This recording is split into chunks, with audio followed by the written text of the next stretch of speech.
สวัสดีค่ะเดอะซิมฟรีเพจทุกคนด้วยวันนี้จะมาทำเควสนี้ Ocean View อะไรก็ไม่รู้ก่อนอื่นต้องไปที่บ้านอันนี้ให้ซิมผู้ใหญ่ทำเควสผ่านเควสชุดนี้นะคะจะซื้อพื้นที่สร้างบ้านหลังใหญ่ได้นะคะเควสนี้หมดอายุภายใน2 วันมาเริ่มกันเลยก่อนอื่นไปกดที่นิตยสารเลยใครไม่มีซื้อนะนี่คือนิตยสารของเราแล้วก็กดไปที่นี่ค่ะต้องคุยกับมันก่อนต่อไปเนี่ยให้เรากดที่โทรศัพท์นะคะแล้วก็กดไปที่นี่นะคะ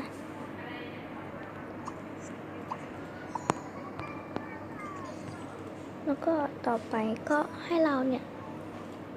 กดไปที่ทีวีนะคะเลือกดู Watch Sim House นะคะมันบอกว่าถึงโรงแรมแล้วบอกว่าเขาบอกว่าทอมถ้าเขาจะไม่มา Watch Sim House เขาบอกนะไม่ต้องมาแล้วเรียบร้อยอันนี้จะทำ2 เควสเลยนะจะทำเร็วๆเนี่ยต่อไป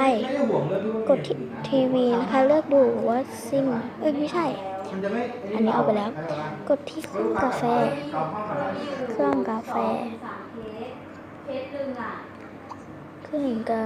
อยู่ไหนแล้วก็กดไปที่ดับเบิลช็อตอันนี้หลับไปเลยหลับไปเลยหลับไปเลยนะเด็กเอ้ยเด็กดีโอเคจ้ะเรียบร้อยค่ะต่อไปนะคะก็จะต้องกดไปที่สวนสาธารณะนะคะแล้วก็กดเรียกซิมไปที่สวนสาธารณะค่ะกดไปที่สวนสาธารณะก่อนนะ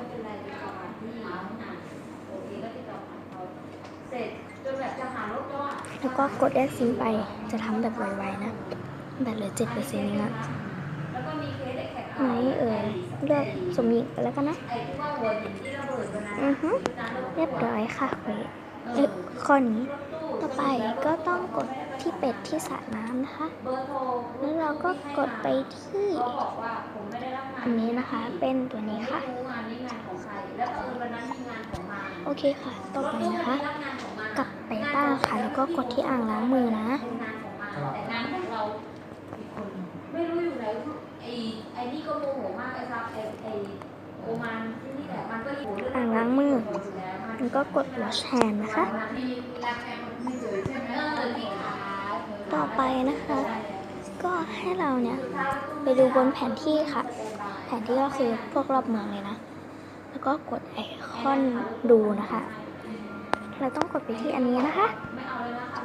กดไอคอนดูนะคะว่าเราต้องสร้างเวลาเท่าไหร่นะคะแล้วก็ใช้เงินเท่าไหร่แล้วก็ต้องมีซิมกี่คนนะคะแต่ละคนเนี่ยจะไม่เท่ากันนะคะเรามากดสร้างกันเลยค่ะว่าเราพร้อมหมดแล้วเนาะโอเคค่ะเรียบร้อยค่ะต่อไปเลยนะคะเราก็จะต้องทำงานค่ะคือกดเข้าไปที่อันนี้นะคะแล้วก็กดตรงนี้ค่ะแล้วก็กดทำงานเราจะให้สมชายทำงานแล้วกันเนาะกดอันนี้ค่ะโอเคเราไม่รู้ว่าถูกหรือเปล่าแต่ที่รู้ถูกแน่นอนต่อไปค่ะเราจะต้องกลับบ้านนะคะอันนี้มันไม่ใช่อันนี้มันเป็นคือไงโพสออฟฟิศนี่ว่ะโพลิสไม่ใช่โพสกับเรายังไม่ได้ยังไม่ได้ทำงานต้องกดไปที่อันนี้กดใครทำงานดีซ่ายังไม่มีงานทำไม่ต้องให้ผู้ชายทำเรากดอันนี้นะคะเราก็ตัดให้เพิ่ม800นะต่อไปกดไปที่บ้านค่ะเราจะทำเร็วๆนะแล้วก็จะทำเควสตำรวจต่อนะว่ามันเหลือค้างคาหลายเควสมากแล้วโอเคแล้วก็กดที่เรดิโอค่ะจะฟังเพลงอะไรก็ได้นะตามใจเลยแกมาโทรหาแกยิ่งสนามนี่ค่ะไม่ให้แกไม่รับนะผมก็รับตลอดแต่แกพูดว่าอะไร วลาเดินโทรไปคนรถถึงสนามบินยัง อันนี้กลับ ถึง บ้า แล้ว น ถึงแล้ว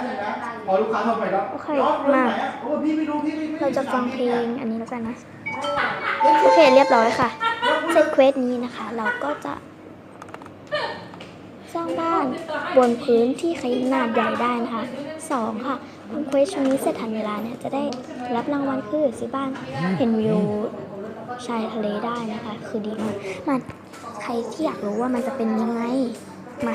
จะพาไปดูค่ะ แต่มันอาจจะเสียเวลาหน่อยเพราะตอนนี้5 นาทีแล้ว เราจะทำเควสตำรวจอีกนะคะ เป็นเควสเสริมมากดตรงนี้นะคะ แล้วก็คืออันนี้เลยค่ะ มาสร้างกันค่ะ เราจะย้ายค่ะย้ายคน ย้ายเธอมา แล้วอย่างเงี้ยลูกค้าโทรศัพท์เราแบบเราเขาก็ไม่ลูกค้าก็ไม่รับโทรศัพท์เรา ไม่ใช่ว่าไม่รับของเขาคนเดียวนะของเรารับมันก็ไม่รับ ต่อไปเนี่ยแหละคือ คราวที่แล้วมันมา เห็นวิวสวยมาก ผู้หญิง โอเคค่ะ ผู้หญิง เรียบร้อยแล้วนะ ไตุ๊ดผู้หญิง มา แล้วก็ เสร็ ผู้ จแล้ว ชายคนหนึงมันไม่เท่าไหร่ ต่อไป ม่เคยมาที่นี่ ให้เราอะ ไม่คยมาที่ออฟฟิศเลยไม่เท่าไหร่ อันนี้คือ แต่ เคว ราว ส นี้มันมี หน้า แม่มา เควสต่อไปแล้ว วัน นะ ที่มาวันแรก เป็นเควสตำรวจค่ะคือเราทำไปแล้วนะ ไม่รู้ว่าอยู่ดีมันก็ทำเลยก่อนอื่นค่ะ ให้เรากดไปค่ะพอสร้างสถานีตำรวจเสร็จปุ๊บกดเข้าไปค่ะ แต่เรากดไปแล้วนะ ต่อไปค่ะ กดรูปกระเป๋าส่งซิมที่ว่างงานนะคะ ไปเป็นตำรวจ คือเราก็ทำไปแล้ว ก็คือกดที่กระเป๋านะคะ ตรงนี้ คือตรงเนี้ยนะยังไงอะตรงนี้เราก็ผิดนะ ก็อันนี้ก็จะทำงานนะคะ สมชายทำงานนี้ค่ะ ต่อไปนะคะ ให้ภารกิจนะคะ คือกดเข้าไป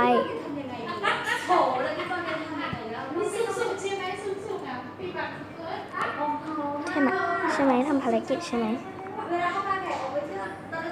โอเคใช่ ให้ซิมทำภารกิจนะคะ กดที่วงกลมที่ขึ้นนะคะ นี่ค่ะคือตัวนี้ค่ะ แล้วก็เลือกมา1 คำสั่งนะคะว่าจะเอาคำสั่งอะไรค่ะ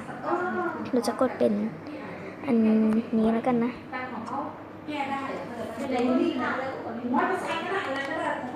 แล้วก็ให้ซิมเสร็จปุ๊บโอเค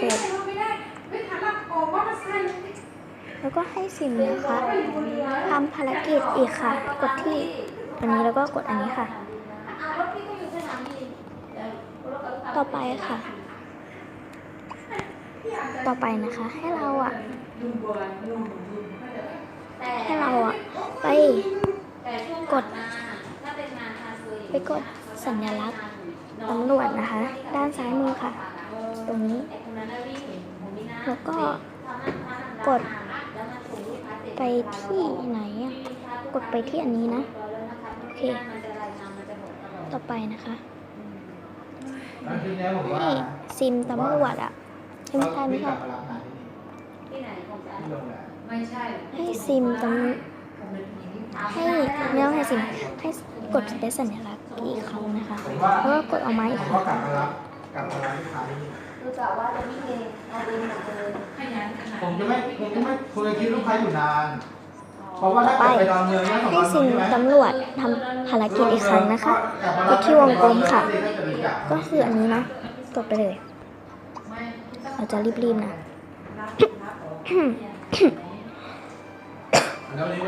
เสียงเริ่มแหบแล้วนะ ก็ต่อไปเลยนะ ก็จะต้องกดไปที่แท็บตัวเลขข้างล่างนี่นะ กดโอเค ต่อไปให้ซิมตำรวจทำภารกิจ กดที่รูปวงกลมเครื่องหมายคำถามนะคะ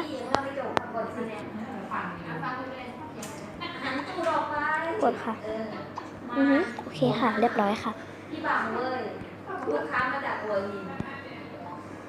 ต่อไปให้เรากดสัญลักษณ์ตำรวจนะคะด้านมือซ้ายมือนะคะ แล้วก็กดแถบเมนูค่ะ กูก็อยู่บ้านเขาก็อยู่บ้านเนี่ยถ้าเกิดว่าลูกค้าก ดแถบนี้กดยังไงต่อ แล้วก็กดไปที่ตรงนี้นะคะ ผู้หญิงน่าออกไป4-5 ทุ่ม โอเคค่ะ แล้วก็กดอันนี้อีกครั้งค่ะ กดค่ะ เป็นเดชะบุญของเรา กดไปเรื่อยๆแล้วแต่เลยค่ะมันจะเรียบร้อยต่อไปกดอัปเกรดรถตำรวจนะคะ นี่ค่ะอัปเกรดค่ะ มาโอเคค่ะ โทรหาลูกค้าบอกว่าไปสุขุมวิทมันมีห้องว่างใช่ไหมบอกว่าดีโทรหาลูกค้าเท่าไหร่ลูกค้าไม่ นี่ รับ เควส เควสหรือเปล่า แล้วเขาก็บอกพี่ ไม่รู้อะมาต่อเลย เป็นเดชะบุญ อ้าว หายไปไหนแล้ววะเควสตำรวจ อย่าบอกนะว่าเสร็จแล้ว เสร็จแล้วใช่ปะเสร็จแล้วใช่ไหม เสร็จแล้วพอทำเควสนี้เสร็จทุกข้อได้ของรางวัลคืออัปเกรดห้องทำงานในหน่วยต่างๆที่สถานีตำรวจได้นะคะ มาเรามาอัปเกรดกัน อัปเกรดใช่ไหมเนะ แล้วก็ปลดล็อกห้องทำงานอื่นๆได้เราจะมาปลดล็อกกันนะ ปลดล็อกอันไหนได้บ้างอะอุ้ยตายแล้ว เธอทำอะไรนะ โอ้โห ตายแล้ว อุ้ยอะไรกันเนี่ย กินอะไรกันตอนนี้นะ เรามาปลดล็อกอันนี้อ่ะ ปลดล็อกไม่ได้